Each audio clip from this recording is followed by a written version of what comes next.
एक महान social reformer, एक एजुकेशनिस्ट, म्यूजिक कंपोजर, ऐसा गायक, पोएट और पेंटर, ऐसा फिलोसोफर, प्रोलिफिक राइटर। हाँ, आज बात करेंगे रविंद्रनाथ टैगोर की। आज उनका जन्मदिन। गुरुदेव के नाम से न जानते, कवि गुरु या विश्व कवि, बंगाली शेक्सपियर। कौन थे रविंद्रनाथ टैगोर? नमस्कार, विवेक बिंद्रा बोल रहा हूं, फाउंडर एंड सीईओ बड़ा बिजनेस.com। Supremely talented, legendary figure, polymath, cultural icon, incredibly gifted, master of philosophy, master of metaphor. ये ट्रूली गिफ्टेड व्यक्ति, एक्सेप्शनल ब्रेन। चित्रकारी करी तो 2300 पेंटिंग बना दी। ड्राइंग और पेंटिंग पूरे यूरोप के अंदर एग्जीबिशन में लगाई जाती थी। ये जबकि ऑफ बीट स्ट्रेंज कलर लगाते थे तो लोगों को पता चला इनको लाल और हरे कलर में अंतर नजर नहीं आता, कलर ब्लाइंड थे। जब कहानियां लिखी तो ऐसी कहानियां लिखी कि आज भी उनके नॉवल से इंस्पायर होकर के बॉलीवुड मूवीज बनाता है। ट्रैवलिंग का शौक था, अपने समय में 35 कंट्री घूम करके आ गए। भाई साहब, उस समय 35 कंट्री बोल रहे हैं, आपको घूमना कठिन हुआ करता था। 7 मई 1861, आज ही के दिन 161 साल पहले रविंद्रनाथ टैगोर का जन्म हुआ था। रिच रूट्स, हाईली इंटेलेक्चुअल परिवार। ऐसा परिवार देश में 10 परिवार रहे होंगे शायद उस समय ऐसे। इतनी वेल ऑफ ठाकुर फैमिली में इनका जन्म हुआ था। ठाकुर इनका सरनेम था। अंग्रेज ठाकुर ठाकुर बोल नहीं पाते थे, ठाकुर ठाकुर टैगोर हो गया, वो वहां से टैगोर होने लगा। और रविंद्रनाथ ठाकुर उस समय बन गए रविंद्रनाथ टैगोर। ये क्योंकि बहुत अमीर परिवार से थे, इनको नौकर चाकर ने पाल के बड़ा किया, इसलिए उसको बोलते थे, रेस्ड बाय सर्वेंट्स को बोलते थे सर्वोक्रेसी, यानी कि रूल्स ऑफ द सर्वेंट। इनके जो दादाजी थे ना, द्वारकानाथ टैगोर। द्वारकानाथ टैगोर कौन थे? ये बड़े बिजनेस ओरिएंटेड थे। ये उस समय भारत के सबसे अमीर 2-3-4 लोगों में से थे। Banking, insurance, coal mining, silk, इनके बड़े बिजनेसेस थे। राजा राम मोहन रॉय के ये मित्र हुआ करते थे। और इनके जो पिता थे, उनका बिजनेस में इंटरेस्ट नहीं था, बड़े आध्यात्मिक व्यक्ति हुआ करते थे। इनको 12 साल की उम्र में जर्नी ऑफ सेल्फ डिस्कवरी के लिए ले गए। रविंद्रनाथ टैगोर छोटे से 12 साल की उम्र में सेल्फ रियलाइजेशन के लिए शांति निकेतन ले गए, हिमालय ले गए, इनर पीस के लिए, मन की शांति के लिए। इतना ही नहीं, नॉर्थ में फिर गोल्डन टेम्पल ले गए अमृतसर में, जहां सारा दिन ये गुरबानी सुना करते थे। दिन में 8-8, 10-10 घंटे बैठ करके गुरबानी सुना करते थे। गुरबानी के जो कीर्तन था ना, उसी से इंस्पायर्ड होकर उन्होंने बाद में म्यूजिक भी लिखा काफी। और स्पिरिचुअल टेक्स्ट तो ऐसे पढ़ाए गए इनको, रामायण, उपनिषद, वेदास बचपन से उन्होंने पढ़ लिए। इनके जो बड़े भाई थे वो भी अद्भुत थे, कम नहीं थे, सत्येंद्रनाथ टैगोर। ये पहले भारतीय थे जिन्होंने आईएएस की परीक्षा, जिसको उस समय आईसीएस कहा जाता था, उसके लिए लंदन, इंग्लैंड में पेपर देने जाना चाहता था। कि वो पहले भारतीय क्यों थे? वो इसलिए पहले भारतीय थे क्योंकि उस समय पास होना बहुत मुश्किल था, उस समय एग्जाम देना मुश्किल था। 23 साल की उम्र का कट ऑफ था, उस समय लंदन जाना पड़ता था और सारा सिलेबस जो था यूरोपियन क्लासिक्स के ऊपर था। पूरा परिवार बड़ा अद्भुत। और इनको जो स्कूल में जब डाला गया, इनका पढ़ाई में मन नहीं लगता था, इनको ट्रेडिशनल पढ़ाई पसंद नहीं थी। एक ऐसे स्कॉलर, एक ऐसे एजुकेशनिस्ट जो खुद कभी पढ़े ही नहीं, कैलकाटा अकेडमी गए, टीचर से मार पड़ती थी, स्कूल छोड़ दिया। ओरिएंटल सेमिनरी गए, वहां से भी स्कूल छोड़ दिया। सेंट जेवियर्स गए, पढ़ाई में बिल्कुल मन नहीं लगा, टीचरों से मार खाई, स्कूल छोड़ दिया। रविंद्रनाथ टैगोर के जो बड़े भाई हेमेंद्रनाथ टैगोर, उन्होंने इनको फिर होम स्कूलिंग कराई। ये पहले पॉपुलर प्रोडक्ट थे होम स्कूलिंग के। आज होम स्कूलिंग बहुत पॉपुलर हो रहा है, घर पे ही बैठा के science, math, social science, astronomy, Sanskrit, history, modern science सब पढ़ा दिया इनको। लेकिन ये स्पोर्ट्स में बहुत इन्वॉल्व थे, बचपन से जूडो, स्विमिंग, ट्रैकिंग, रेसलिंग सब सीखते थे। और इनफैक्ट जादूनाथ भट्टाचार्य, जिन्होंने वंदे मातरम उसकी जो ट्यून सेट करी थी, वही जादूनाथ भट्टाचार्य इनको घर पे आके म्यूजिक सिखाते थे। 1878 में आगे चल के लंदन में लॉ की पढ़ाई करने गए, वहां से भी ड्रॉप आउट हो गए। ना स्कूल पढ़ा, ना ग्रेजुएशन पढ़ा, ना पोस्ट ग्रेजुएशन पढ़ा, ड्रॉप आउट हो गए। वो अलग बात है, इनके ड्रॉप आउट होने के बाद भी यूनिवर्सिटी कॉलेज ऑफ लंदन इनके नाम पे आज भी कॉम्पिटिटिव लिटरेचर की सीरीज आज भी पढ़ाता है। और ये आगे चल करके ऑक्सफोर्ड यूनिवर्सिटी ने इनको डॉक्टरेट भी दिया था। मैं इनका जो पढ़ाई का तरीका है ना, इसको क्या बोलते हैं, पढ़ो वो जो आपके पसंद का हो, जो आपके काम का हो, जिससे आप आगे बढ़ सको। वो मत पढ़ो जो सबके सब स्कूल में पढ़ा रहे हो, कॉलेज में पढ़ा रहे हो, क्योंकि सब बैरिस्टर बन रहे हैं तो मैं भी बन जाऊं। नहीं, मैं यही चाहता हूं कि आपको वो पढ़ना चाहिए जो आपके गोल स्टेटमेंट को कंट्रीब्यूट करे। एंटरप्रेन्योरशिप, मैं वही सिखाता हूं लोगों के गोल स्टेटमेंट को कंट्रीब्यूट कराने के लिए। इसीलिए मैंने ना बहुत मेहनत करी है, एक ऐसी कम्युनिटी बना दी है मैंने भी। 1 मिनट अपने बारे में भी बात करूंगा। आज बिजनेस की कम्युनिटी, पावरफुल बिजनेस का प्लेटफॉर्म बना है, बड़ा बिजनेस का, free for all, open for all, सबके लिए मास्टर क्लास हो रही है। देश दुनिया के बेस्ट प्रोफेसर, बिलियनर आते हैं, फ्री में सिखाते हैं। सुनो सुनो, मेरी ऐप पेड नहीं है, केवल फ्री ऐप में बहुत कंटेंट आ रहा है। हर ट्यूसडे, थर्सडे, सैटरडे ऐप इसी डाउनलोड करके रख लेना। जानते हो क्यों? क्योंकि फेसबुक, इंस्टाग्राम, टिकटॉक, ये सारी आपकी जिंदगी, आपके दिमाग को खोखला कर रहे हैं। यहां पे आप आओगे ना, ऐसे ऐसे रील्स को ऊपर करोगे, पावरफुल वीडियोस आपको मिलते जाएंगे। हमने ऐसा शॉर्ट वीडियो प्लेटफॉर्म बना दिया है। रील को अब इंस्टाग्राम नहीं, बड़ा बिजनेस का ऐप सबने डाउनलोड किया है। नया वर्जन कम्युनिटी ऐप का आपने डाउनलोड नहीं किया? आ जाओ, अभी डाउनलोड करो। रविंद्रनाथ टैगोर की बात कर रहे हैं, उन्हीं की करते हैं। इस समय नोबेल प्राइज जो उनको लिटरेचर में मिला ना, उनकी गीतांजलि जो उनकी पोएम थी उसके ऊपर मिला था। 8 साल की उम्र में पोएम लिखनी शुरू कर दी थी उन्होंने। बिल्कुल अद्भुत व्यक्ति, इंद्र तृप्ति से परे। 16 साल के, आज उनका जन्मदिन है इसलिए उनको याद कर रहे हैं। 16 साल की उम्र तक तो उन्होंने कमाल कर दी, पहली किताब उन्होंने, पहली कलेक्शन छाप दी। 52 साल की उम्र में उनको नोबेल प्राइज मिला था लिटरेचर में, 1913। ये उस समय सन हुआ करता था। कहते थे कि आप ना समुद्र को केवल दूर से खड़े होकर के देख के पार नहीं कर सकते, समुद्र में तो घुसना पड़ेगा। पहले एशियन थे जिनको नोबेल प्राइज मिला। इनफैक्ट पहले नॉन यूरोपियन थे। यूरोप से पहले पृथ्वी पे अगर किसी को नोबेल प्राइज मिला तो वो थे रविंद्रनाथ टैगोर, हमारे गुरुदेव। हाँ, इनकी सारी राइटिंग्स उपनिषद से इंस्पायर्ड हुआ करती थी। चारुलता, जोकरबाली, काबुली वाला, अतिथि, पोस्टमास्टर, ये तो आज भी मॉडर्न टाइम्स में भी इतने रेलेवेंट है। सारा का सारा बॉलीवुड घुस रहा है। बार बार देखे कि भाई इनकी नॉवल के ऊपर कोई मूवी बना दे क्या। हाँ, अब कब से पहली साइलेंट मूवी बलिदान इन्हीं के नॉवेल्स के ऊपर बनी थी। दिलीप कुमार की मिलन 1946 में, घूंघट जो भारत भूषण की मूवी थी, काबुली वाला, डाकघर ये 1965 में। जितना बॉलीवुड उस समय भी उपहार 1971 में, लेकिन विनोद खन्ना और डिंपल कपाड़िया की मूवी अस्तित्व, चोकरबाली, और आज भी रविंद्रनाथ टैगोर के ऊपर मूवीज बन रही है, उनकी किताबों के ऊपर मूवीज बन रही है। इनका नोबेल पीस प्राइज एक बार चोरी हो गया था, होने दो चोरी, क्या फर्क पड़ता है। स्वीडिश अकेडमी ने उनको दोबारा अवार्ड दे दिया। हाँ, 2004 की बात कर रहा हूं, ये तो जीवित नहीं थे। स्वीडिश अकेडमी को इतना मानती, इन्होंने कहा कि एक गोल्ड एक सिल्वर 2 बार देते हैं आपको दोबारा से। एक्चुअली क्या है, बंगाल एक अद्भुत राज्य है। बंगाल के अंदर 87% जितने हमारे देश के अकेडमिशियन है सारे बंगाल से आए हैं। बंगाली लोग इंटेलिजेंट बहुत होते हैं। 54% इंडिया के साइंटिस्ट बंगाल से आए हैं। 90% पीएचडी स्कॉलर साइंस और टेक्नोलॉजी के बंगाल से आए हैं। ये बंकिम चंद्र चटर्जी, सत्यजीत रे, ये जितने इंटेलेक्चुअल्स थे, अमर्त्य सेन, शेख मुजीबुर रहमान जो कि पहले हमारे राष्ट्रपति रहे, प्रधानमंत्री बांग्लादेश के, श्री चैतन्य महाप्रभु, श्रीमती राधा रानी और कृष्ण के कंबाइंड अवतार श्रील रूप गोस्वामी, ऐसी भक्तिवेदांत स्वामी श्रील प्रभुपाद जो कि इस्कॉन के संस्थापक आचार्य भी थे, नेताजी सुभाष चंद्र बोस, ईश्वर चंद्र विद्यासागर, राजा राम मोहन रॉय, स्वामी विवेकानंद। हाँ, बंगाल के अंदर एंटरप्रेन्योरशिप कमा पर इंटेलिजेंस हाईएस्ट लेवल की हमारे देश को दे रहा है। रविंद्रनाथ टैगोर ने एक विश्व भारती यूनिवर्सिटी बनाई आगे चल के, शांति निकेतन, वेस्ट बंगाल में।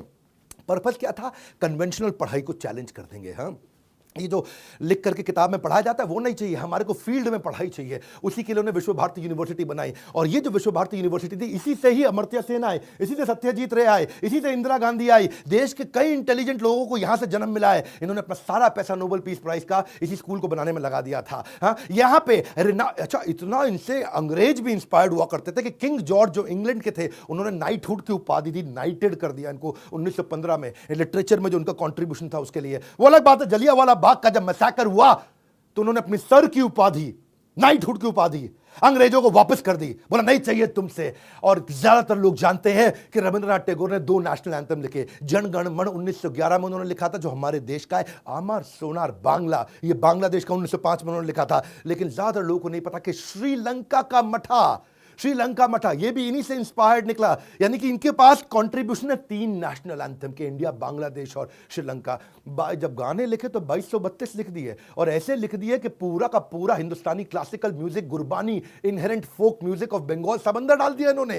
ताल जब पढ़ते थे, ताल को सीखा तो बोला ये ताल तो कम है, 6 नई ताल क्रिएट कर दी इन्होंने, जिसको बोलते हैं कर्नाटक ताल। कर्नाटक ताल इंस्पायर्ड होकर के 6 नई ताल इन्होंने बना दी, क्योंकि कहते हैं कि जो एग्जिस्टिंग ताल है वो जस्टिस क्रिएट नहीं कर पा रही है। जो लेजेंड थे ना, इनके देहांत के बाद भी आज, अच्छा, स्वामी विवेकानंद उस समय में रविंद्र संगीत कभी कभी इनको गाते हुए देखा जाया करता था। स्वामी इतना पसंद करते थे। रविंद्र संगीत बंगाल में ऐसा है जैसे शेक्सपियर का इंपैक्ट अंग्रेजी पे रहा है।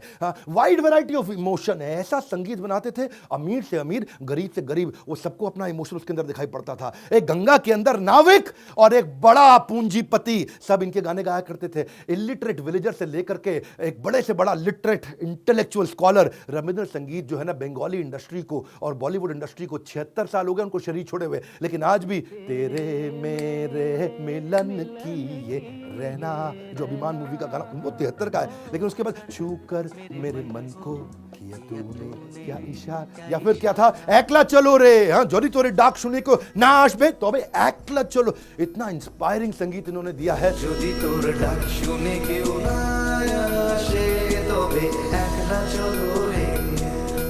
अच्छा, गांधी से इनका झगड़ा चलता था, गांधी से इनकी बनती नहीं थी और बनती भी थी। ये बड़ा कमाल का रिलेशनशिप होता है, क्योंकि गांधी थे नेशनलिस्टिक और ये थे ह्यूमैनिटेरियन। हाँ, गांधी क्या कहते थे, अपना देश ही सब कुछ है, अपना देश ही सब कुछ, अपने देश के लिए सब कुछ करो। ये कहते थे मानवता के लिए सब कुछ करो, ह्यूमन। हाँ, ये तो दरारे देश की आज ये हैं, कल बदल जाएंगी, परसों फिर बदल जाएंगी। ये दरारें हमसे, मैंने और आपने डाली हैं। गांधी बोलते थे कोई बात नहीं, आप अपनी मातृभाषा का सम्मान करें, हिंदी में भाषण दें, हाँ आप अंग्रेजी में क्यों बोलते हैं? तो ये बोलते थे कि जिसको जो भाषा समझ में आती है मैं उसमें बोलूंगा। ये ना अपने समय में 2 कदम आगे चला करते थे। ये इंटरनेशनलिज्म में बिलीव करते थे, गांधी नेशनलिज्म में बिलीव करते थे। ये कहते थे इंसान किसी भी देश का हो, उसकी रक्षा करना हमारी जिम्मेदारी है। हाँ, टैगोर कहते थे भाषण देना जरूरी नहीं है, बात को लोगों तक पहुंचाना जरूरी है, हिंदी जरूरी नहीं है। जवाहरलाल नेहरू बोलते थे कि कोई भी 2 व्यक्ति पूरी पृथ्वी पे इतना ज्यादा एक दूसरे से अलग विचार कभी नहीं रखते होंगे, और रखने के बावजूद एक दूसरे के प्रति इतना प्रेम तो हो ही नहीं सकता रख सके। हाँ, ऐसे रविंद्रनाथ टैगोर बोलते थे कि friendship between us is richer because of the intellectual differences between us. हाँ, हम दोनों में वैचारिक मतभेद है, लेकिन एक दूसरे के प्रति सम्मान की कोई कमी नहीं है। गांधी बोलते थे चरखा चलाओ, अपना कपड़ा खुद बनाओ। ये बोलते थे हर आदमी चरखा चलाएगा तो देश आगे कैसे बढ़ेगा। इन्होंने किताब लिख डाली द कल्ट ऑफ चरखा, चरखे के नुकसान। ये बोलते थे चरखा महंगा पड़ता है, विदेशी कपड़े सस्ते पड़ते हैं, वो भी ले लो। तो अब वो कहते थे कि भाई कोई मुझे पता है मेरी बातों का बुरा लगेगा, हाँ लोगों को बुरा लगेगा, लेकिन मैं चाहता हूं कि हम इन चीज़ों से बहुत आगे निकल जाएं। हाँ, गांधी कहते थे पूरा अपने विदेशी कपड़ों को आग लगा दो, खादी पहनो, विदेशी कपड़ों को बहिष्कार करो। ये कहते थे विदेशी कपड़े पहनने में समस्या नहीं है, मेरे को यहाँ पे इस समय माइक्रो एंटरप्रेन्योरशिप चलाना, ट्रेडर चाहिए, डिस्ट्रीब्यूटर चाहिए, मुझे होलसेलर चाहिए, जो सब के सब माल बेचेंगे उनको भी कमाना है। इन्होंने एक ऐसे लिख दिया था, शुद्धोपाय, स्ट्रगल ऑफ इंडियन ट्रेडर्स कैसे स्ट्रगल करेंगे। तो ये मल्टीनेशनलिज्म, ग्लोबलाइजेशन के अंदर बिलीव किया करते थे। टैगोर और गांधी दोनों जाइंट थिंकर थे, मॉडर्न इंडिया के। दोनों इंस्पिरेशन लेते थे इसी भारत से, लेकिन दोनों अलग प्रकार से सोचते थे और एक दूसरे के प्रति प्रेम भी रखते थे। 1934 में गांधी जो नेपाल बॉर्डर पे जो अर्थक्वेक आया ना, तो गांधी बोले ये अर्थक्वेक पता है क्यों आया? ये अर्थक्वेक इसलिए आया क्योंकि आप जात पात का, अछूत का भेदभाव करते हैं, इसलिए देवी शक्ति नाराज हो गई है, इसलिए ये अर्थक्वेक आया। टैगोर खुंदक खा गए, बोले कमाल हो गया गांधी जी, इतना नॉन साइंटिफिक। हाँ, ये अछूत के चक्कर में अर्थक्वेक आ गया, ऐसे थोड़ी है। तो मैं तो बहुत हैरान हूं गांधी जी का पत्र पढ़ के। ऐसा बोले टैगोर कि गांधी जी जैसा पढ़ा लिखा व्यक्ति भी ऐसे गैर वैज्ञानिक सोच रख सकता है। तो इनमें बड़े बहुत मतभेद हुआ करता था। 1936 में रविंद्रनाथ टैगोर थिएटर के अंदर डांस ड्रामा किया करते थे। एक बार की कहानी बता रहा हूं, और वो अपना फंड इकट्ठा करने के लिए करते थे। विश्व भारती शांति निकेतन जिन्होंने स्कूल यूनिवर्सिटी बनाया था। गांधी एक बार धर्मपत्नी के साथ गुरुदेव का वो नाटक ड्रामा देखने के लिए कोलकाता में गए, और गांधी वहां बैठकर के सामने देखे ड्रामा नाटक बहुत अच्छा, लेकिन उन्होंने उनको बोला कि यार तुम्हारी उम्र 75 साल हो गई, तुम इस उम्र में क्यों इतना मेहनत करते हो? नाटक, ड्रामा, एक्टिंग, लेखन, ये सब क्यों करते हो? अब आराम करो, अपने जीवन में 75 साल के हो चुके हो।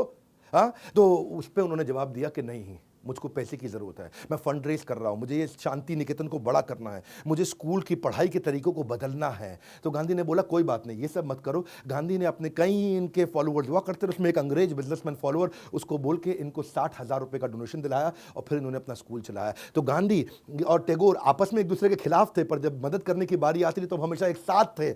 और गांधी को महात्मा टाइटल भी इन्होंने दिया, और इनफैक्ट देश नायक का भी टाइटल जो नेताजी सुभाष चंद्र बोस को, वो भी टैगोर ने दिया, और वाइस वर्सा। गांधी भी इनको गुरुदेव कह के बुलाया करते थे। हाँ, कई ऑनर्स हुए इनके नाम पे। हाँ, आज भी गॉर्डन स्क्वायर लंदन के अंदर प्रिंस चार्ल्स की 150वीं इनकी अपनी बर्थ एनिवर्सरी पे इनका स्टैचू बनाया गया। इजराइल ने टेल अवीव के अंदर एक सड़क इनके नाम पर रख दी, जिसका नाम रखा उन्होंने रेहॉव स्ट्रीट, मतलब एक ऐसा टेल अवीव के अंदर सड़क बना दी इनके नाम की। हाँ, रविंद्र सेतु कोलकाता में, इतना कुछ है इनके नाम पे। श्रीलंका के अंदर एक बहुत बड़ा मेमोरियल ऑडिटोरियम है इनके नाम पे। विश्व कवि रविंद्रनाथ टैगोर बांग्लादेश में इनके नाम पे सैकड़ों अवार्ड्स भी हैं। Rabindranath Tagore literacy prize, literary prize, Tagore Ratna, कई तरह के अवार्ड हैं। यूनिवर्सिटीज, बांग्लादेश की रविंद्र यूनिवर्सिटी, रविंद्र मैत्री यूनिवर्सिटी, या मॉरिशस की रविंद्रनाथ टैगोर स्कूल यूनिवर्सिटी, ये सब कुछ इन्हीं के नाम पे बनाए गए हैं। इनफैक्ट पोर्ट ब्लेयर के अंदर भी टैगोर गवर्नमेंट कॉलेज इनके नाम पे है। और इनके बारे में अगर मैं सब कुछ एक वीडियो में बता दूं तो ऐसा है कि पूरे के पूरे संसार को एक बोतल में डाल देना, पूरा संसार एक बोतल में आ नहीं सकता है। रविंद्रनाथ टैगोर ऐसे महान व्यक्ति कई सदियों में एक बार आते हैं, और यही मेरा प्रयास रहता है आपको वो पावरफुल कंटेंट लाके देना, छोटे वीडियो के अंदर सॉलिड कंटेंट। इनफैक्ट छोटे वीडियो के अंदर सॉलिड कंटेंट में मैं अब आपको देने जा रहा हूं बिजनेस का ब्रह्मास्त्र। एक अपनी तरफ से गुड न्यूज भी दे देता हूं, 7 वंडर्स ऑफ द वर्ल्ड। आप वॉनरप्रेन्योर, सोलोप्रेन्योर, एंटरप्रेन्योर कुछ भी हो, मैं आपको fast track MBA crash course दे रहा हूं। Hey guys, come on, listen to me. Fast track MBA crash course. हाँ, MBA का क्रैश कोर्स आपको जो दे रहा हूँ 300 से ज़्यादा स्ट्रैटेजी, सारी इंडस्ट्री, सारे फंक्शन, सारे स्टेजेस, आप कुछ भी करते हो। सेल्स की 100 स्ट्रैटेजी, स्ट्रैटेजिक एग्जीक्यूशन की 20 स्ट्रैटेजी, रिटेल की 100 स्ट्रैटेजी, मार्केटिंग की 40 स्ट्रैटेजी, लीडरशिप की 30 स्ट्रैटेजी, पीक परफॉर्मेंस और प्रोडक्टिविटी की 50 strategy, idiot proof, failure proof, risk proof, ऐसी स्ट्रैटेजी दे रहा हूँ। और ये सब कुछ मैं आपको दे रहा हूँ मनी बैक गारंटी के साथ में। स्टार्टअप की 20 स्ट्रैटेजी, बिजनेस ऑपरेशंस की 20 स्ट्रैटेजी, आपका 100% रिस्क रिवर्स कर दिया केवल 2999, 2999 रुपए, 2999 रुपए, 2999। और नहीं पसंद आए, फोन करो, पैसे वापस ले लो 48 घंटे में वापस। कोई टेंशन नहीं लेने का। लो प्राइस गारंटी तो है ये, दुनिया में इतने सस्ती फास्ट ट्रैक एमबीए कोर्स दुनिया में कोई नहीं करा सकता। Lowest price guarantee, free service guarantee, कुछ समझ में ना आए तो कॉल कर सकते हो। रिप्लेसमेंट गारंटी, ये पसंद नहीं है इसकी जगह कुछ और ले सकते हो। मनी बैक गारंटी, सब गारंटीज का बाप होता है मनी बैक गारंटी, पैसा ही वापस ले लो। आप पड़े हो किस चक्कर में, कोई नहीं है टक्कर में, आपका पूरा रिस्क खत्म कर दिया है मैंने। 2999 के अंदर 48 घंटे में पूरा पैसा वापस, इजी और रिस्क फ्री कर दिया। आप अनसेटिस्फाइड नहीं, ले लो वापस। कैसे पता लगा इसके बारे में? 9810544443। और मेरे साथ आज इस पूरा वीडियो को देखने के लिए आपका धन्यवाद। नीचे कमेंट बॉक्स में बताइए और किसका वीडियो देखना चाहेंगे। और रविंद्रनाथ टैगोर जी को उनके जन्म दिवस पे, उनके आविर्भाव दिवस पे आज उनको बधाई दीजिए। नीचे कमेंट बॉक्स में उनके बारे में लिखिए। खड़ा होकर के पूरे फॉर्म में आ चुका हूं भाई साहब, आग लगाने के लिए। इस वीडियो को सब तक शेयर कर दीजिए। बंगालीज के प्राइड, भारतवर्ष के प्राइड, पृथ्वी के प्राइड श्री गुरुदेव रविंद्रनाथ टैगोर हमारे साथ जुड़े रहने के लिए, वीडियो को शेयर करने के लिए आप सबका हृदय की गहराई से प्रेम पूर्वक बहुत बहुत धन्यवाद।